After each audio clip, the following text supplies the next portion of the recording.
I moved here in Switzerland about 7 months ago. I was in New Orleans before, and I was there for about 12 years. A couple of days into 2009, I woke up.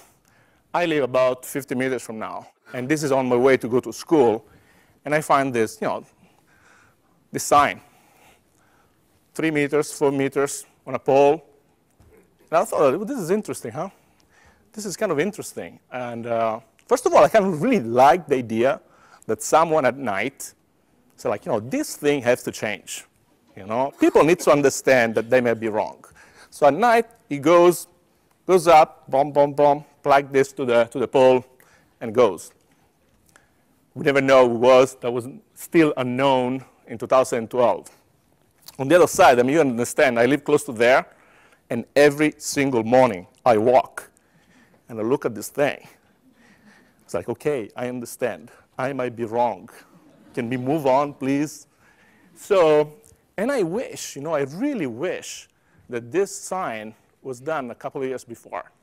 I teach finance. I was a banker. I hide that, though, in the same way, pretty much the way you hide it. And a couple of years ago, before that moment, was like 2008, defining moment, at least defining moment for me, Lehman Brothers goes bankrupt. We call it Greek. The word is in Greek. This is the only thing about the Greek crisis. A Greek crisis, this is the only thing that we know. Everything else is not Greek. But what do we know about this? The crisis is a process of transformation where the old system cannot be long, sustained. Important thing for a crisis, and that we're going to have some change. That is important.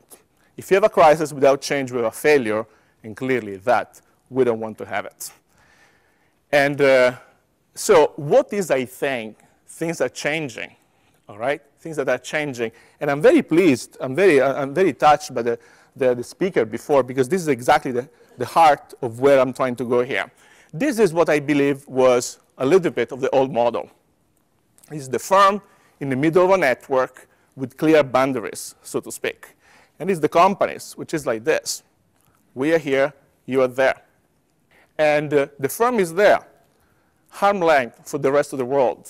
Profits, value maximization.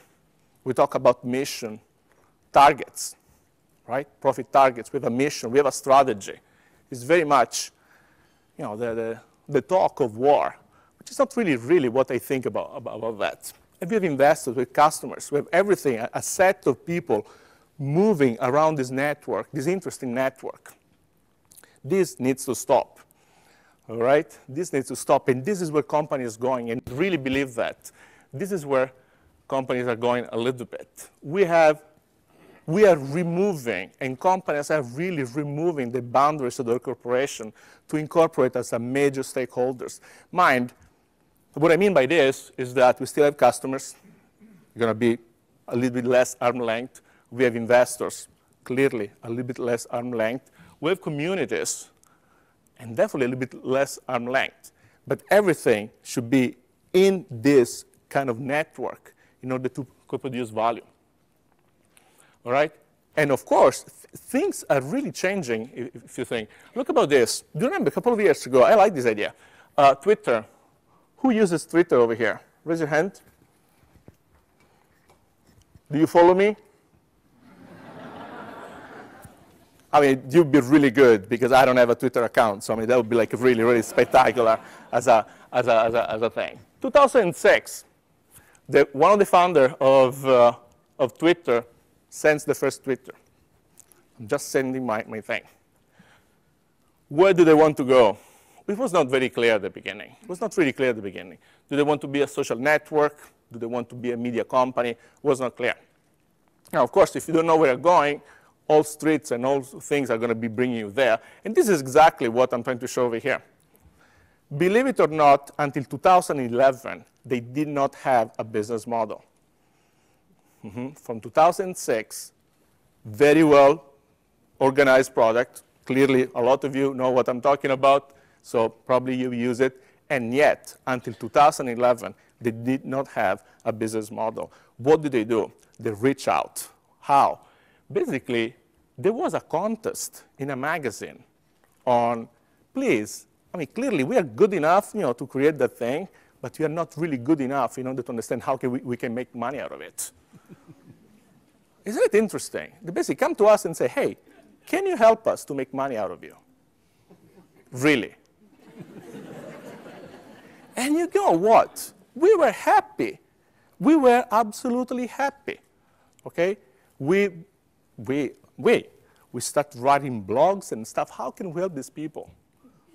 We really like this tweeting. The world is so much better with this. And we did it. Is it the only example? What about Wikipedia?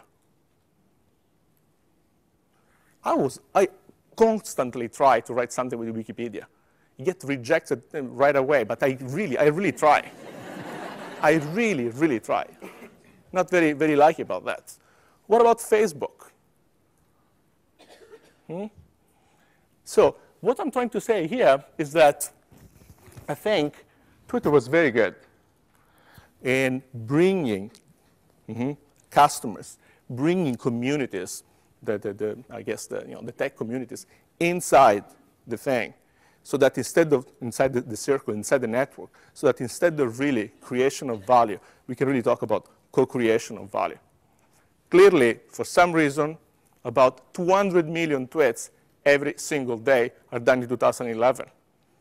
It was clear that this model would not be sustainable without an economic model, and we provide them with the economic model. And this is really the company that I'm looking forward.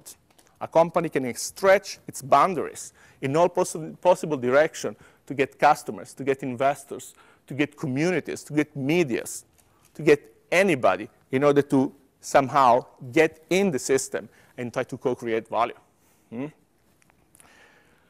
you remember about this? Grameen Bank, right? The bank of the poor, owned by the poor, the bank of the poor. How did it work in 2 seconds? The way it worked was very simple.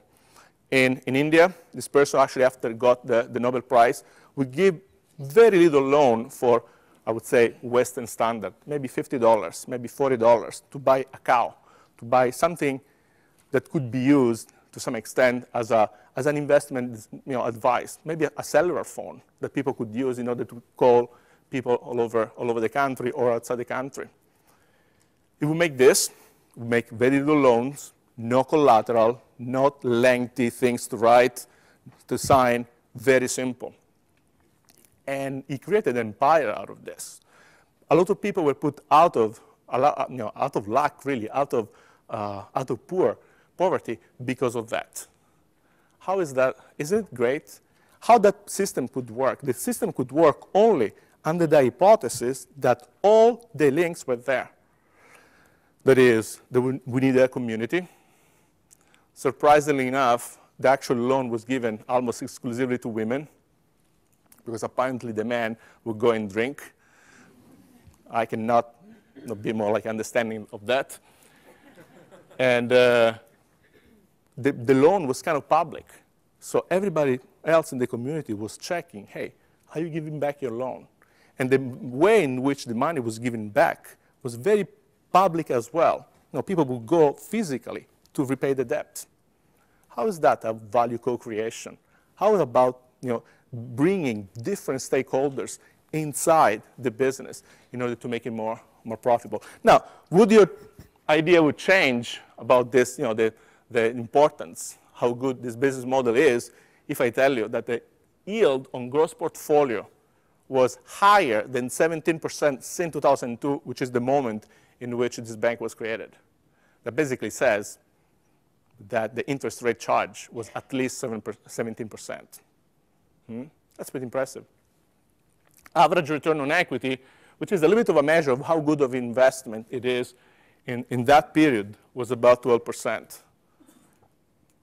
So with respect to still profit maximization of value, so to speak, not just for shareholder, for greater constituencies, this is really what was leading in this in particular bank. What about your role of this? And I think what your role is that finally we really have a society that actually can make choices. You can really make choices. Your stomach is pretty full, and we can start making decisions, real decisions. And decisions can be about everything. It's not really, when I talk about stomach, it's not really just about, which kind of food do you want to eat, which is still a good decision, I guess. Which kind of lifestyles you want to have. It's up to you, right? Which kind of, really, how clean you want to be. You want to go to work with an electric car, with a supercar, or just taking Thomas the train. I mean, everything would work as long as you get there. However you actually want to spend your pastime. Could be with a show or a book. Actually, it's the same show. I mean, it's the same thing, all right? It just changes the format. So, whatever you like it, it's there. Or even with respect to something different, which is a little bit more serious. Okay, here we have like a very smiley, beautiful child. Sometimes things were not so smiling. They were like a little bit tougher. This is the first time in the history of the world that some of the people in the world actually can make a choice. And as you can make a choice. So there's really very little that you can blame on anybody else. I mean, we have been very good to blame it to finance. You have to be very good to blame it to Greece, or maybe to the Americans, who definitely spend too much. But you know what? We are getting out of fingers here. It's us. We can make decisions here. If you think that there's like too much carbon emission, don't fly. Seriously. Like, don't fly. Don't blame it on someone else. If you think that some food is not good enough, don't buy it. If you think that, let's say, there are companies, and let me forget about names, all right? Forget about names.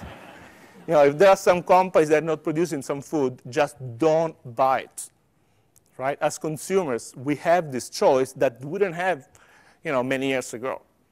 Even if I go to, like, my little store, they sell Thai food in Saint-Léger, there are like 3 types of pasta, really, 3 different brands.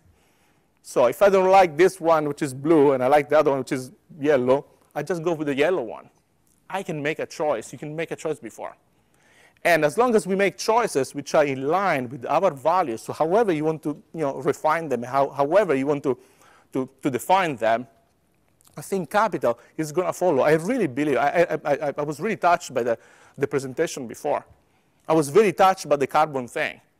I was really touched by the fact that I actually could sell all the stuff in the actual market and making money out of this. This is really what touched me. Okay? A really sustainable business. Very interesting. Congratulations, bravo to that one. So, are we heading in the right direction? I think we are heading in the right direction. This is the kind of entrepreneurship that I really enjoy. On top of this, look at this. This is a picture of me, and they're not just my family, okay? There are many families over here. What you're saying, because, whoa, this is a big family. I do have a big family, but it's not that big, really, okay? Unfortunately, I'm the one here on the left, all right? I still do not understand what my mother was thinking when she actually bought this thing here. Maybe she thought that I would have been like, I don't know, definitely not. I like the socks, but apparently that was like everybody had the same socks and the same shoes. On the other side, we have my 2 kids, Kiri and Tai. Now, see, these are really beautiful. I mean, this is objectively beautiful. And I'm speechless. How could they make it so beautiful? Now, look how much of increasing in the quality of the race. If the world look a little bit like this, I think we are going to head in the right direction.